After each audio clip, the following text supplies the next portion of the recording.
ఒక చిన్న పల్లెటూరులో ఓ వృద్ధ దంపతులు ఉండేవాళ్ళు. వాళ్ళకు ఒక కొడుకు. పెళ్ళై కోడలు ఇంటికి వచ్చింది. ఆరంభంలో అంతా బాగానే ఉంది.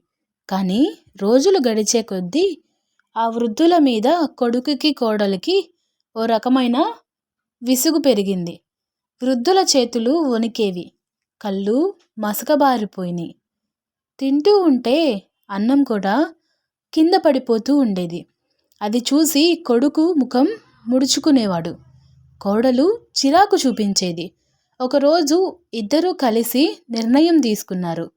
ఇల్లు అంతా అపవిత్రం అవుతుంది. వాళ్ళకి వేరే పాత్రల్లోనే భోజనం పెట్టాలి అని.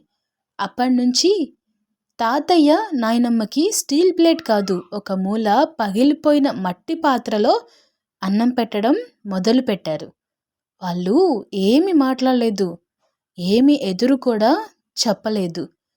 కళ్ళల్లో నీళ్లు పెట్టుకొని దేవుడి పేరు చెప్పుకుంటూ ఆ అన్నమే తినడం మొదలుపెట్టారు. ఇదంతా రోజు చూస్తున్నాడు వాళ్ళ మనవడు. చిన్నపిల్లవాడు అయినా మనసు మాత్రం చాలా పెద్దది. ఒకరోజు అమ్మ నాన్న పనుల్లో ఉన్న సమయంలో ఆ పిల్లాడు బయట మట్టి తీసుకొని వచ్చాడు. చిన్న చిన్న మట్టి పాత్రలు తయారు చేయడం మొదలుపెట్టాడు. అది చూసిన తల్లి అడిగింది, "ఏం చేస్తున్నావు నాన్న" అని. ఆ పిల్లాడు అమాయకంగా నవ్వుతూ అన్నాడు, "మీరు పెద్దవాళ్ళయ్యాక తాతయ్య నాయనమ్మల్లాగా వణికే రోజులు వస్తాయి కదా, అప్పుడు మీకు అన్నం పెట్టడానికి ఇవి తయారు చేస్తున్నాను అమ్మా" అని చెప్పాడు. ఆ మాటలు విన్న తండ్రి షాక్ అయ్యాడు. తల్లి నిశ్శబ్దంగా నిలబడిపోయింది. అప్పుడే ఆ పిల్లాడు మళ్ళీ అన్నాడు, "అమ్మా నాన్న, ఇప్పుడు మీరు తాతయ్యని ఇలా చూస్తున్నారు అంటే రేపు నేను కూడా మిమ్మల్ని అలాగే చూడాలి కదా" అని. ఆ మాటలు విన్న క్షణమే కొడుకు గుండె పగిలిపోయింది.